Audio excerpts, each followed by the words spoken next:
You are now tuned into the sounds of Big Nate Sports Talk. It's on all the time, anytime.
Tuned in to Big Nate Sports Talk, the show that is on all the time, anytime. And now, ladies and gentlemen, your host, Nathan Snell.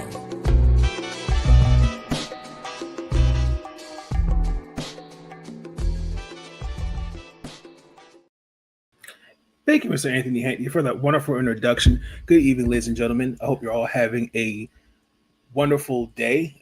The week is almost over. Thank God tomorrow's Friday. The week went by fast, for sure. This is episode 431 of the podcast. We're talking about the Washington Commanders. Before we get into that, there's a few things I'm going to say up front. I wanted to clarify some things. I misspoke. Miss Felicia, shout out to Miss Felicia, Les Lamar's mom. I misspoke. I said her name wrong incorrectly. My apologies, Miss Felicia. And then also too, in that video, I do want to make it clear in terms of my interpretation of the media when I said don't take everything with a grain of salt. Understand the context, because context always matters when you're trying to make an argument. And sometimes guys on TV, it doesn't matter the platform, they don't like to add context into it. So I wanted to clarify that. Maryland women's basketball episode that will be out sometime tomorrow. I'm trying to get it out there before Saturday. I know they usually have something before each game because they're playing Texas on Monday in New Jersey for the Coretta Scott King tournament against number 7 Texas. So that should be a good game. I'll be covering that game virtually for MarylandSportsBlog.com. You can also follow me check me out as well. There's other great content creators on Team NBS Media. My article recap has already been posted for the win against Minnesota. I will have a video previewing the Ravens versus the Bills and the Commanders versus the Lions. If it's not tomorrow, it's Saturday at the latest. And that's pretty much it. Maryland men's basketball is playing today. I know we got a lot to talk about with the men. We've definitely been behind on that. So definitely tune in for those episodes at some point. And work on the WNBA mock draft. WNBA free agency is actually next week. So hopefully before free agency starts, I'll have the 4.0 mock draft. And then after free agency 5.0. And that'll probably be the last mock draft before the season, before the draft actually starts. But that's enough talk. I cannot do this episode alone. Actually, the title, Left Hand Up. I have to bring on my guy, Mr. Sean Spencer, one half of that dynamic duo from Let's Talk Football, ladies and gentlemen. Let's welcome Sean Spencer to the stage.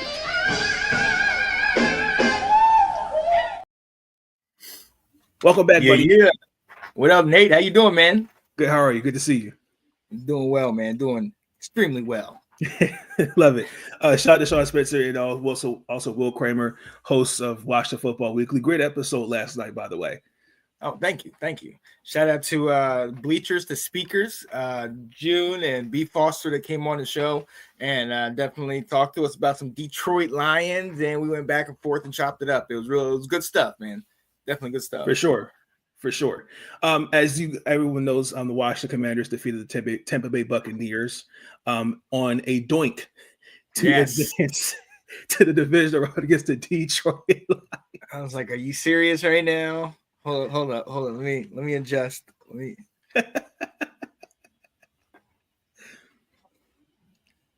Oh, he's referring to Zane Gonzalez. We didn't find this out until after the game, but we'll talk a little bit more as in the recap. I think I'm good. That's not right. But shout out to Zane Gonzalez for getting us to the divisional round. But before we get into that, I just kind of wanted to take a little bit of a moment to kind of debrief on the regular season. I think a lot of people would say no one kind of expected us to get to this point in the season where we are now. I know the last couple years it's been rough for Commander fans.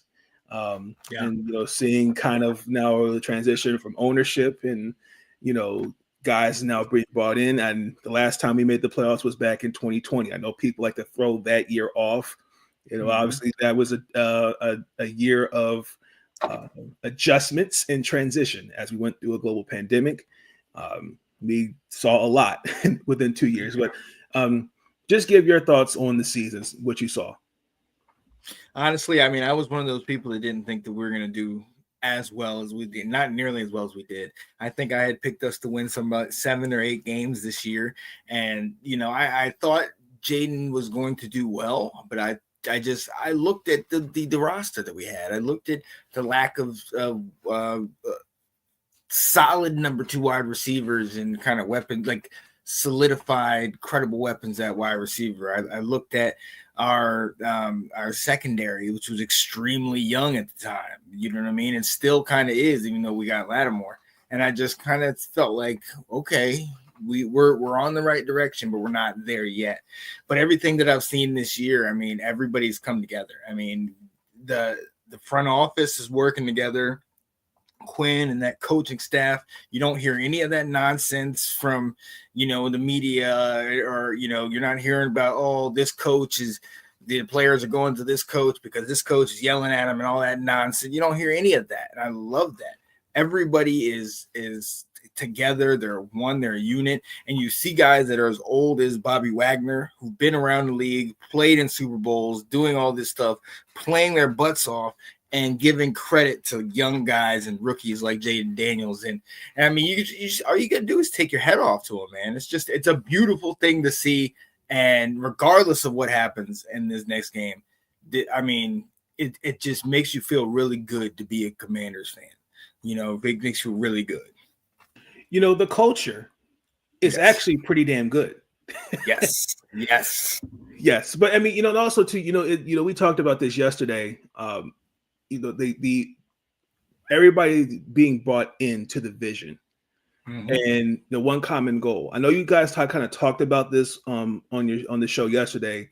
I can't remember the gentleman's name before you had the other 2 guys come on. Jack. Yes, Jack. Thank you. Shout out to Jack. And something along the lines of about the rebuild. And I kind of wanted to ask a follow-up on that. Yeah, because we all know, especially when you have seasons like this, you kind of ask yourself, okay, well, what does next year look like? For me, I feel like we're not there yet because we still have another week of football. So, just could you clarify that question for me? Like, what do you see this team looking like going forward? Well, I mean, as far as, and even with that question was more, Jack has always been the type of guy that is looking towards the future and what are we trying to do? What are we going to build? And when we were in that rut from 2020 and the Ron Rivera years and all that, the playoffs, getting to the playoffs, yes, that was great for the franchise and everything, but it was on our 5th quarterback. We had no real offense. Like, we are 1-4 in the last 5 games coming into that, and the only reason we won that Philly game to get into the playoffs was because daggone Philly won despite the Giants and daggone and took out Jalen Hurts. So, I mean, when you look back at that winning and helping us in that particular time, it didn't really help us overall because then we get a pick that's in the 18, 19, or 20. Now you're not getting a real impact player and you're getting that year after year after year.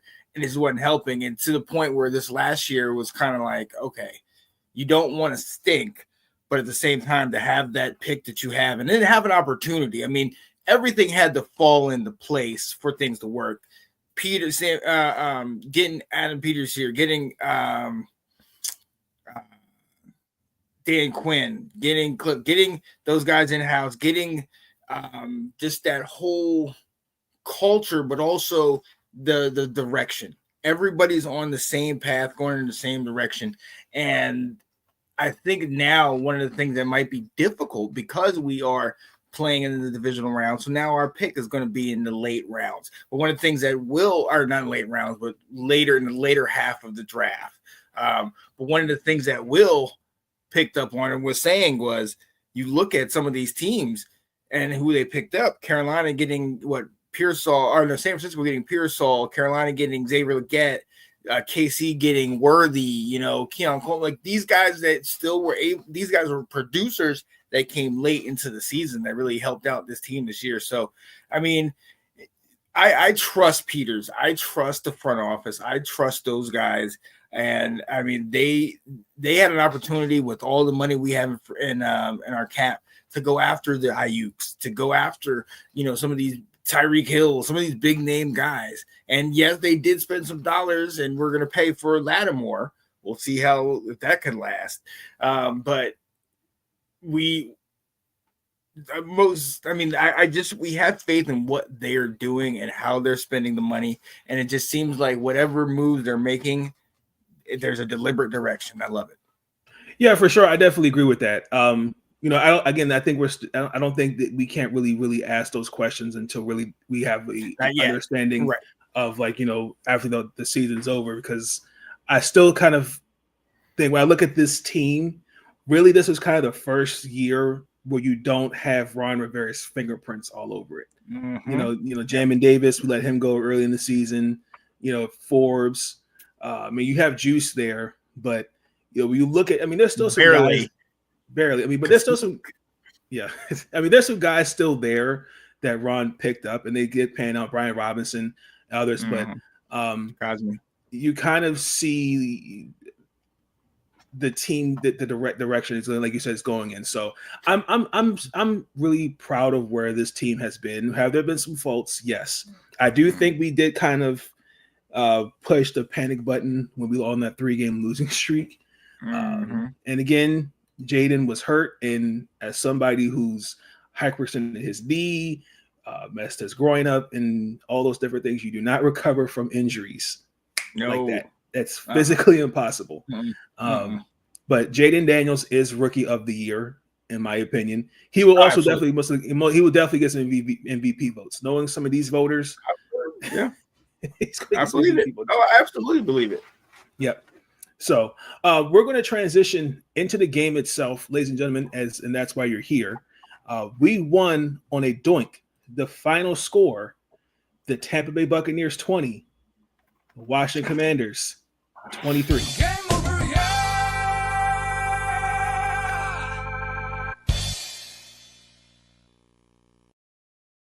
Give me your thoughts.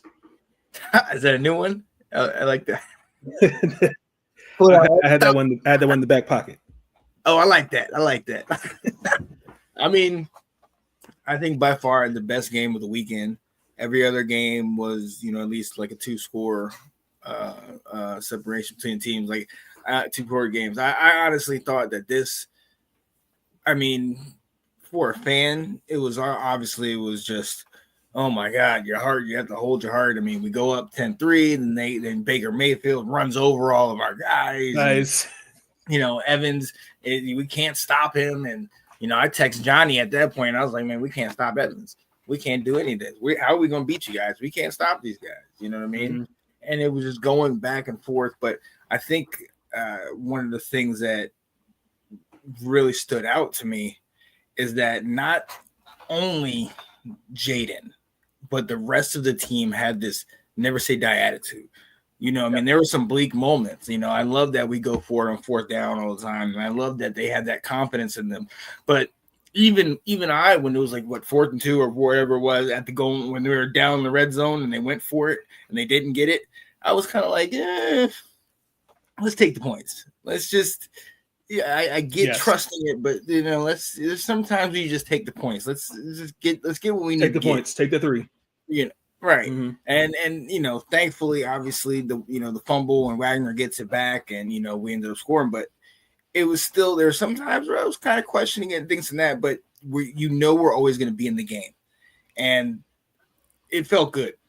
It felt real good. And then obviously towards the very end, it couldn't be easy. It wasn't one of these things that was going to be like, oh, it's going to be an easy kick. No, it had to be some kind of craziness, a doink, and then end up going in. So we're the cardiac commanders, man. That's where we're at. For sure. The one thing I did, I wanted to point out in the game too, this whole season we've at times have been a little over. You mentioned it already about going for it on fourth down. I think we had the most successful fourth down conversion rate of 87%. And then Buffalo was like, I think somewhere around 73%. Yeah. I'm not going to lie. I think we kind of found our identity a little bit there. And again, I am a believer of just taking the 3. And if you notice, all the conversions came within their territory. Yeah. So that says a lot about their defense and the lack of adjustments that they made defensively. I still think also too, for me, when you look at those, not just that, but we weren't afraid to rely on Austin Eckler. I feel like this is one of the reasons we bought him here, to kind of take that pressure off of Brian. We know Brian's been dealing with injuries this year, and I feel like he's really still at 100%. Even Austin, he was on the IR for 4 weeks. So he really wasn't healthy. So you look at all those things. So I was really proud about that. And your guy, Dyami Brown, he most definitely not my guy. Should get a game ball because he was definitely aggressive, for sure. He played great. You're right. Well, you've bragged about him. Yeah, he's one of the guys you've talked about the last couple of years. You wanted to see step up, and he definitely did that. How long did it take him to get to this place where I thank God I didn't hold my breath? I mean, shout out to him doing what he did. Those touchdowns were great, but I mean, daggone this guy. I've been trying. I've been calling him out for years, and he finally showed up. We've had people talking about, is he at number 2? I don't know. Because we're gonna say goes for it. Yeah, they're both gonna go for 4th down. There's no punting. Tressway lost his job, unfortunately, because Dan Quinn is not going to punt for the rest of the year. That's just what it is. Yeah, I think this is the first season where Tressway's had been on vacation more weeks than like the last 3 years. Well deserved, definitely well deserved, because he's been our MVP for years. But yeah, he's not punting. He's not doing anything. He's helping to hold the snaps, extra points. Yeah. Yeah, and that's and then and then transitioning to the defense. You mentioned that earlier. We said this. Shout out to Will Kramer as well. We both started, with also abs as well. The bend but don't break defense. For most of this game, would you agree that they bent but they didn't break? Yes. I feel like they picked their moments. I mean, like I alluded to, that run that Baker Mayfield had earlier, and that whole drive, we just felt like it just seemed like we could not get a handle on him. We couldn't bring him down. Then they would hit us with Rachaad White. Then they would hit us with Bucky Irvin, and it just seemed like we couldn't get a hold of him. At that point, I believe Evans had like 4 receptions for 58 yards, but he had like 6 or 7 targets. I mean, Lattimore wasn't able to stop him, and there was points where you're just sitting here and you're like, come on. But at the end of the day, what I'm noticing this year is that at the beginning of the year, we had to outscore you. Beginning of the year, we had to put up those numbers. But if you look at some of those games that we played this year, the Dallas game is 3-3 at the beginning of the first one. The Philly game, we were up, and then we held them to a low point. You know what I mean? Like, Pittsburgh, I think we're leading in that one 17-10 or 17-14, something like that. Like our defense has been the thing now that we can rely on. So bend but don't break, absolutely. I mean, they're definitely straining, and later in the game they definitely get tired. But I think the better term to describe them is opportunistic. They take advantage of those opportunities. We're not leading the league in turnovers, but you saw, like in last game, we get it when we need it, and we come down. And that's what it just feels like they're hitting their groove at the right time.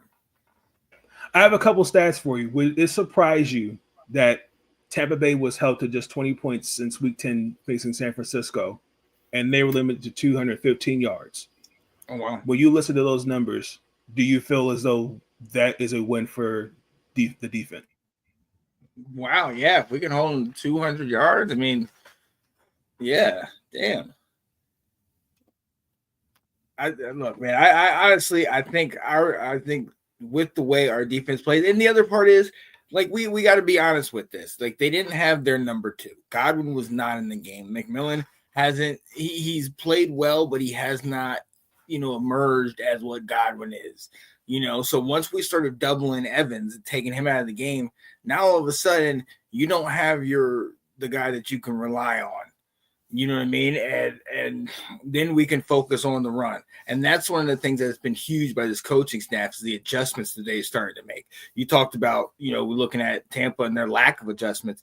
Well, Quinn and Joe Witt Jr., those guys they're seeing what's happening and they're making the necessary adjustments.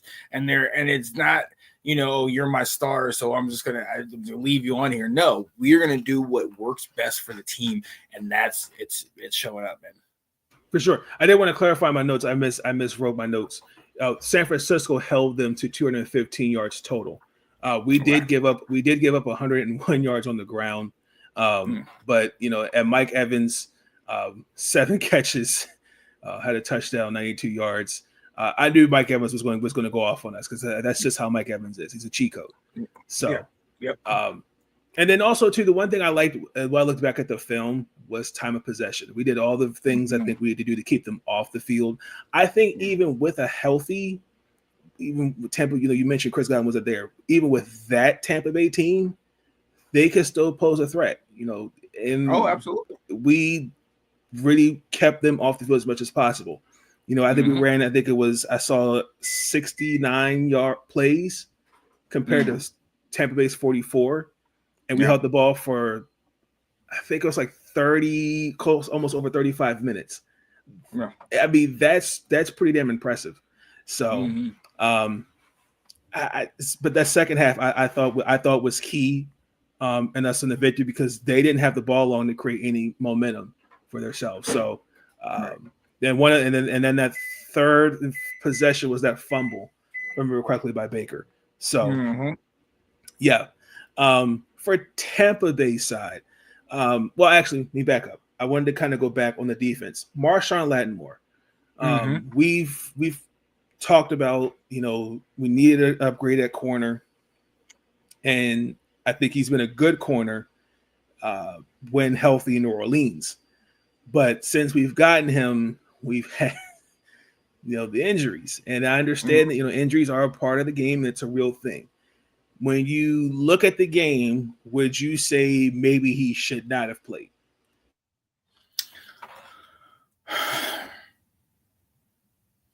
I don't think when he was kind of getting beat up by Evans, I don't think it was as much about his injuries as it was that Evans was just bodying him and he just wasn't getting good position.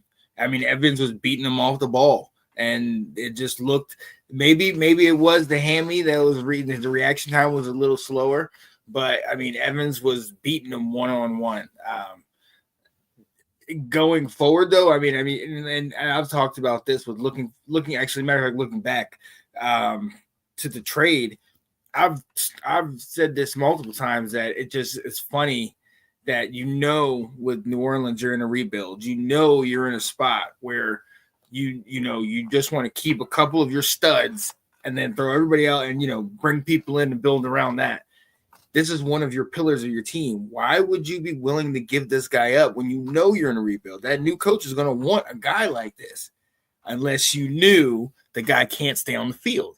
That's the issue we're having. So we'll see how healthy he's going to be going forward. But I will say this. He still gets the benefit of the doubt. Everybody still considers him the guy. They still consider him a top corner, an all-pro type corner, that type of guy. So there's sometimes he'll get that benefit of the doubt where the quarterback will look over there and then not throw it in their direction. You know what I mean? Where it's not Evans, because after they switched him and they doubled Evans and put him elsewhere, he was shutting guys down. So I think. I mean, there's definitely something kind of like with B-Rob. There's something that's still hampering him, but I don't know. I mean, as far as I'm concerned right now, as far as I've heard, he's still in and stuff like that. I do think that hammy is going to always be something to talk about. I think what we also got to talk about was Wagner didn't practice for the last 2 days. Yeah, I feel like I noticed we did this with Van Noy for the Ravens. Sometimes we'll just give them just a day off just to rest, kind of recover, because especially when you get up there, as when you've been playing, like Bobby Wagner, I think is a future Hall of Famer. Absolutely. That's a lot of miles, and it gets taxing after a while. So if anything, it's really just he's probably just gotten these 2 days off just as a hey, take the day off, rest up. But that doesn't mean he's not doing little stuff. Conditioning, icing, right. Stuff like that. So, but to add on to your point about Marshawn Lattimore, I was expecting, because his when healthy is number one corner, and you're going to be against one of the best receivers and the future Hall of Famer in Mike Evans. But I even putting Mike Sansrell in there, I don't even think that helped. So, actually. In fairness, those last that second half, Mike Evans was pretty much non-existent because I said earlier they just couldn't get any momentum going on their side. So, I when I look back on the trade, I would not have done it. Personally, no. But we did. But you had to go out there and upgrade because, respectfully, Manuel Forbes didn't pan out, and then Juice, God bless him. Just I think it's mechanics. He ain't it? No, he ain't it, man. I don't know. And I'm hoping that maybe if you're right, it's mechanics. But he ain't something ain't. There's a disconnect. He's not it. He's late on all the passes. And he's way too handsy, and he's just getting beat. Like I gave him the benefit of the doubt for like half the year, but after a while, I just kept seeing every time he's in the game, it's just like he getting all the attention because he getting the passer thrown to him, and he's fouling the dudes. Like he gotta figure something out, man. Yeah. Most definitely, I agree because I feel like guys like that, they need to work with like an Aaron Glenn or Deion Sanders, somebody that or even Antonio Cromartie or Darrelle Revis, because it's something that I feel like maybe Joe Witt maybe isn't, because there's some coaches respectfully that I think can help. Or there's other coaches that kind of just go, oh, well, I just go to the next someone else. And I think that's kind of where the frustration is. It's kind of like, well, all right, like we got to, find some way to coach. But yeah, it's disappointing because I was the same as you. I was definitely holding out hope for him. On Tampa Bay side, I still think the future is bright for them. I do have questions about their secondary. They had some depth issues. I know they missed one of the. I can't remember who it was. He got involved. It was in an accident, so he wasn't out there. I know Jamal Dean got hurt. So he wasn't playing well. And then they had McCollum in there. Okay. Yeah, so that was that secondary needs some work because Antoine went in because Andy they could put Antoine Winfield anywhere, like almost like Kyle Hamilton, but you're asking him to cover a lot of ground, so that's definitely you don't want to spread area. him too thin. Exactly.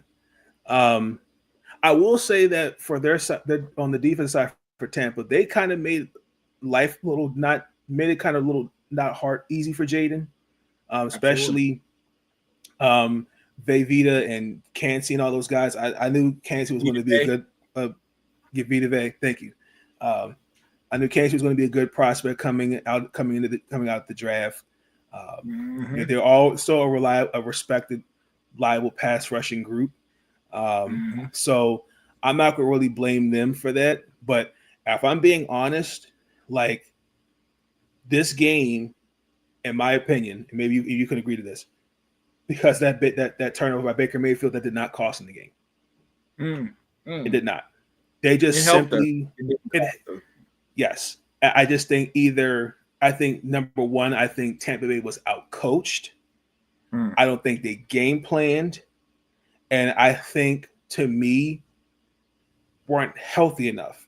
Like it just came down to they just could not make the adjustments they needed to on the defensive side of the ball and the offensive side of the ball. And that's why I kind of am a little confused on Todd Bowles and the vision where they see with him. I think he's a good coach, but I mean, you've seen it even watching them when Baltimore played them. They make adjustments, but again, teams respond to it, and that's going to hurt your team. So Tampa Bay definitely has promise. I definitely think they need to work on deep corner. They need to use a linebacker. I do think they're going to have to address the receiver position because, respectfully, Chris Godwin, God bless him. I think when healthy, I think he's still a reliable receiver, but he's getting up there. I think he was at 30, 31. He's up there. I think so. It's like, do you want to pay him? And if I'm Tampa, I would. I can't see him going anywhere else personally. So, but also too, shout to Dan Quinn. Dan Quinn, he coached one hell of a game, and he did absolutely, and he most definitely should get coach. He should get some consideration for coach. He should win. Actually, I'm gonna be honest. He should win Coach of the Year, personally. I'll give it to him. Because at times, you mentioned it earlier. Is he being too aggressive? Yes, but passing up on 2 field goals before that, we passed the turnover on down to remember that possession correctly. We revived. We made it work in the fourth quarter, if I remember correctly. So, especially when you're 17, 16 at that point, that's kind of fumbling, fumbling the game plan. So, but it was a good win for us. I'm excited for us, and also too, shout out to Zane Gonzalez. He was the 6th kicker this season for us. It has been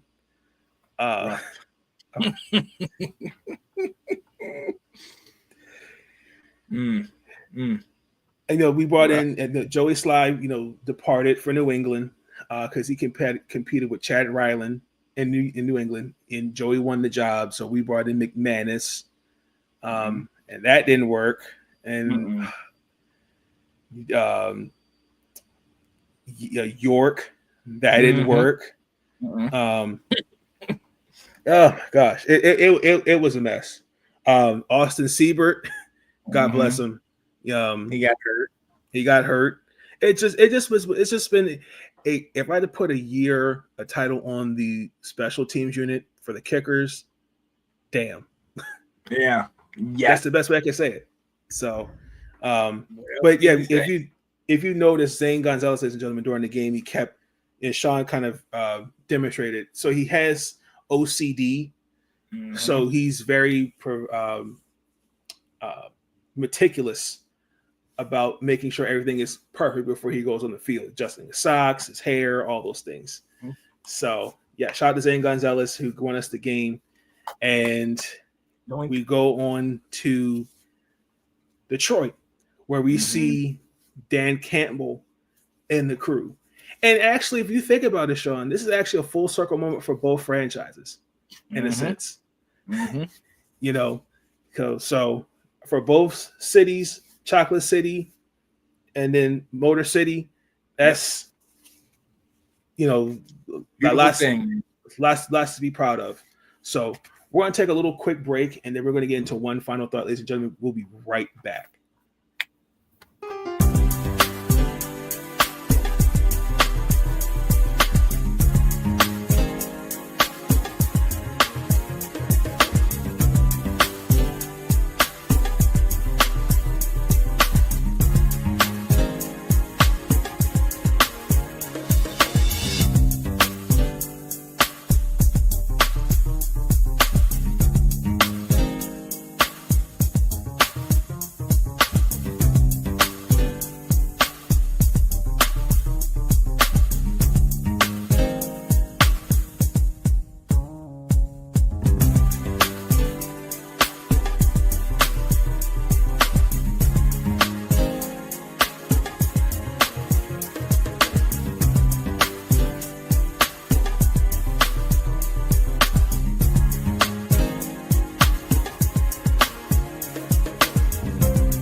Thoughts are running through my mind, so I took some time to find a minute or two to organize them.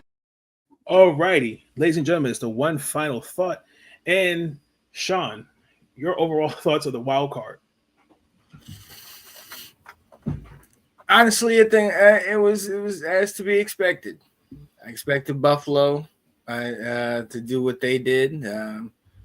Philly, I saw that coming. You guys, I mean, Derrick Henry, that's why you brought him to Baltimore. I don't care what John Harbaugh says. You brought him to run the damn ball. I love that.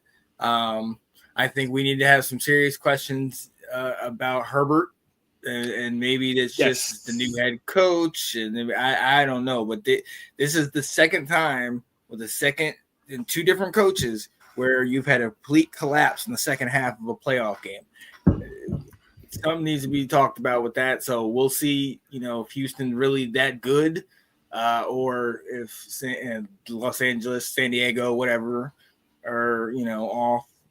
And then another one that I think we got to talk about, another one that completely fell off, or like shout out to my guy Misador, who said, Darnold, I'm just waiting for him to Darnold. And we got that. Now, I know Scott Taylor will tell us that, the Rams defense is the truth, and they got those Florida State boys, Fisk and Verse over there, and they balled out, and, they got some pieces, but Darnold looked bad. Yeah. It didn't look good. So, I mean, overall, I was excited. Obviously, everything is that much better because we won. But overall, I think, it was pretty good. I enjoyed it. What about yourself? My overall thoughts was, number one, we had a Monday night game, but obviously, first and foremost, the game had to be moved to Arizona because, again, sending my thoughts and prayers to those with the LA Fires. It's been something. I know football kind of took our minds off that a little bit, but sometimes, still kind of pondering what's going on. 'Cause I have a couple friends I know through social media. Shout out to Shay from the committee. One of them, she lives in California. She's safe. There's a couple other people that are safe as well. So it's just that I was kind of thinking about that. But then overall, there were some teams I was kind of, expecting to put up a little bit of a fight. I was expecting Pittsburgh to kind of give me a little bit of something, but, they were depleted, as I talked about in yesterday's video, due to with injuries. The Chargers. Listen, that team still has a lot of previous regimes' fingerprints written all over it. I like Quentin Johnston, Ladd McConkey. They have promise. I think people are a little too critical on those guys. Should Justin Herbert throw 4 interceptions? No. But I definitely think they need to work on a couple things. If you kind of watch them, they were kind of like that throughout the season. So, and also too, respectfully, the 2 guys that are with Jim Harbaugh are former Ravens, and there's a reason why they were not re-signed, because they can't stay healthy. And I mean, God bless them both, J.K. Dobbins and Gus Edwards. But I still think the defense too, they got to revamp it. Khalil Mack. He talked about he's gonna be a free agent after this year, and he's possibly mulling retirement. The Texans, without Tank Dell and Stephon Diggs, found ways to win the game on both sides of the ball. So shout out to them. The Broncos, I think Bo Nix has promise. He should definitely get some votes for Rookie of the Year. And one thing what I respect about Bo is that he's not afraid to respond to the moment. To come out early and score on a good Buffalo Bills team, like that speaks to the growth of not only Bo as a quarterback, but where I think the Denver Broncos are going forward as a team. And he's also at this point early in the season, I saw him stand up to Sean Payton. So there's something I like to see when quarterback's not afraid to challenge. But Denver is a young, promising team. I think there's still a lot of things from the previous regime with Nathaniel Hackett and those guys. I think Sean Payton will continue to rebuild. I like Patrick Surtain II. Definitely good player for them, but definitely shout out to them. Your boy Javonte Williams. Green Lions own. When he's healthy, he's good, but Denver will be fine. Minnesota, I think with Minnesota, not frauds. I mean, nobody. I wasn't expecting JJ to get hurt, having an injury. But Sam, you have to kind of give him his props. He stepped in there and he did a lot. They looked, but it wasn't just on him. On both sides of the ball, the Vikings just had no answers.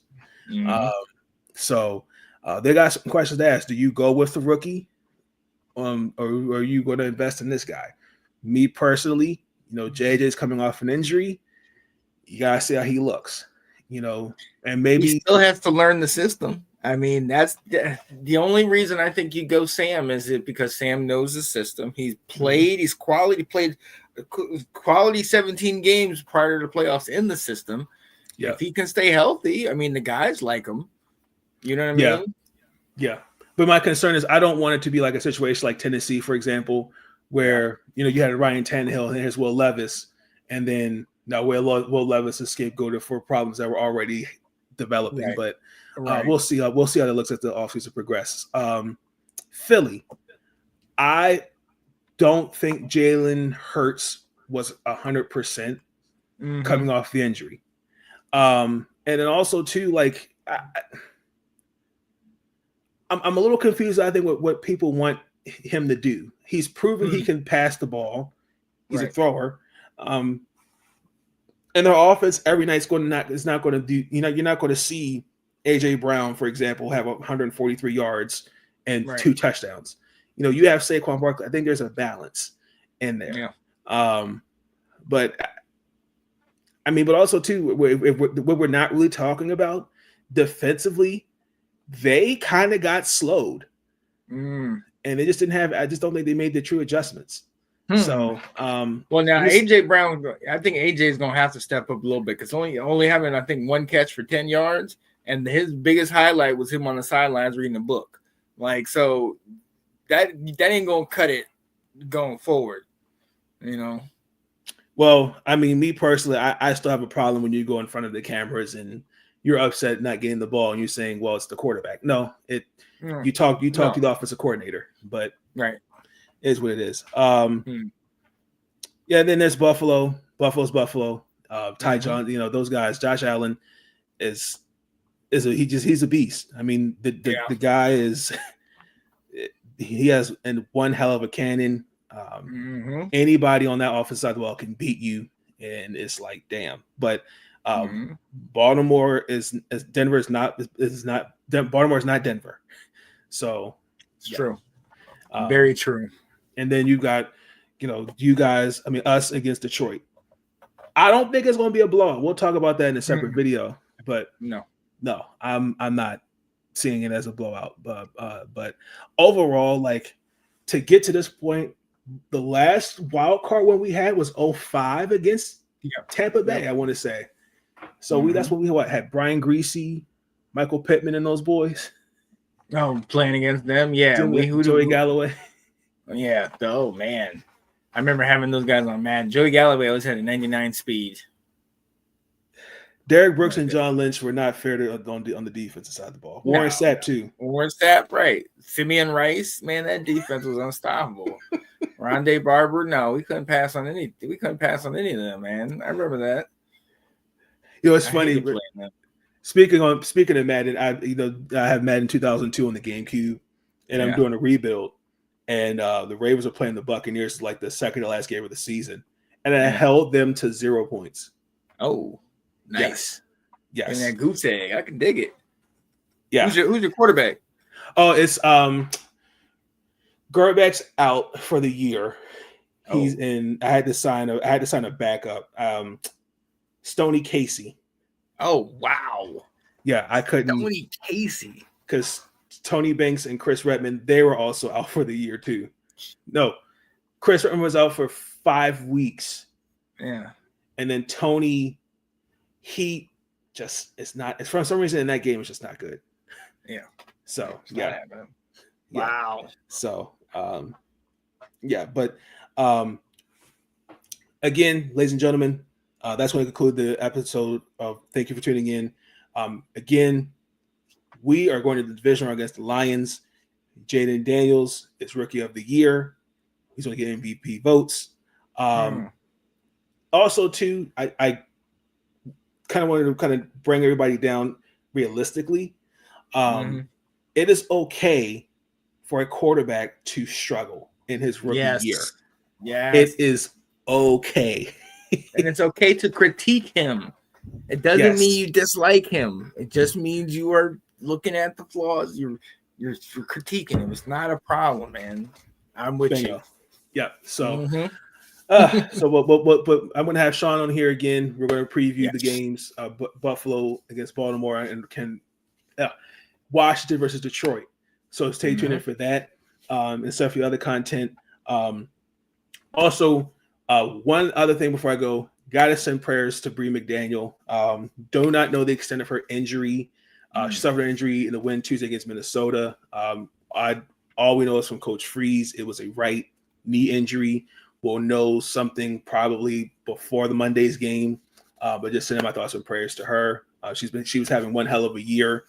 She was definitely, in my opinion, consideration to make a Big Ten team. And also in consideration for Big Six Women of the Year for the Big Ten. So prayers up to her. We got you. We got you for sure, money. So prayers up. But please like, comment, and subscribe for our future content. I'm also going to leave the link for Sean Spencer's YouTube channel. Check him out. Let's Talk Football. The roundtable was on this past week. I believe the ladies have the final say was on today. No, every other week. So they were on last week, so they'll be on next week. Okay, so definitely check them out as well.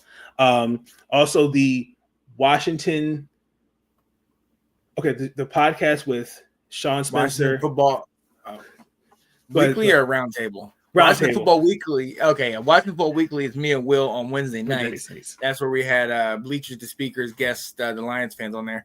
But earlier today was Washington Football Roundtable with Anton and Alex. And they went on a little bit earlier today. So they've been really coming into their own, doing their little 2-man joint. So they've been doing really good on that. So, yep. Yeah. I also made are there any other future projects for Let's Talk Football? Let's Talk College Football. I believe tomorrow Alex and I are going to recap the 2 semifinal games, preview the national championship, see if we can get Eric on there and then kind of look towards the off season, looking towards the combine and the Shrine East West Shrine Bowl and all that good stuff. Yep. Because it's Ohio State and Notre Dame for the national championship, correct? Yes, sir. Right. And the game is Monday. Monday. Okay. Yeah, Damn. Monday night. Yeah, everything is on the 20th. Everything is on the 20th. The game, the inauguration. I'm going to be trying to do some shows so I don't have to deal with certain things, but I'll be around. Yeah, for sure. I mean, Monday, Maryland plays Texas. Yeah. And that's an evening game. So, oh, goodness. Well, at least I have the day off. Yeah. Right. And it's Martin Luther King Day. Come on now. Yes, for sure. Come on. But again, like I said, I'll leave the link in the description for Sean Spencer's channel. Please like, comment, subscribe. Check out the content over there for Let's Talk Football. A lot of great content. My man's over here is doing a lot for the community, and he's continuing doing great things for the community, and is doing a lot to give others a platform and a voice. So that's greatly appreciated, sir. And before we go, left hand up, baby. Let's go. I wish I had the little clip of you, the way you played at the end of Washington Football Weekly. But ladies and gentlemen, please like, comment, and subscribe for our future content. I will catch you on the flip side. Enjoy the rest of your night. Stay warm out there, ladies and gentlemen, because this weather is something. And left hand up, go Commanders, and go Ravens. Peace, y'all. Go. Stay up. Yeah. I'm elevated, oh yeah. We was waiting, oh yeah. To make a statement, it's clear. The way them boys persevere. Yo, we taking the stairs. Don't let them get in our ear. They go watch, I'ma stare. Tell them pull up a chair. God gon' answer our prayers. Living now. They told me dreams come true once you live it out. I picked the pieces from my childhood in a broken house. And heal my soul from the trauma we've been giving out. I hear the whispers in the wind under smoky clouds, and tell myself once again, I'ma work it out. So much shit can happen, yo, it got me tripping now. Yeah, it's feeling different now. I wonder if it's worth living now. They told me working 9 to 5 just to make it out. Thank you for tuning in to Big Nate Sports Talk. If you enjoyed that episode, be sure to like, subscribe, and share Big Nate Sports Talk. It's on all the time, anytime. And I want to thank you. All I want to do is say thank you. I'm elevated, oh yeah. We was waiting, oh yeah. To make a statement, it's clear. The way them boys persevere. Yo, we taking the stairs. Don't let them get in our ear. They go watch, I'ma stare. Tell them pull up a chair. God gon' answer our prayers. Living now.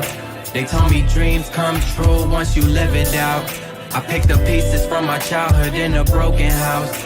And heal my soul from the trauma we've been giving out. I hear the whispers in the wind under smoky clouds, and tell myself once again, I'ma work it out. So much shit can happen, yo, it got me tripping now. Yeah, it's feeling different now. I wonder if it's worth living now. They told me working 9 to 5 just to make it out. And now the dark nights got me needing mouth to mouth. Resuscitate my dreams, tell me what it's all about. I wonder if it's worth living now. They told me show a little skin just to make it out. They told me grind until I die, till I reach the clouds. Excuse me a little moment while I break out. Never let them take me.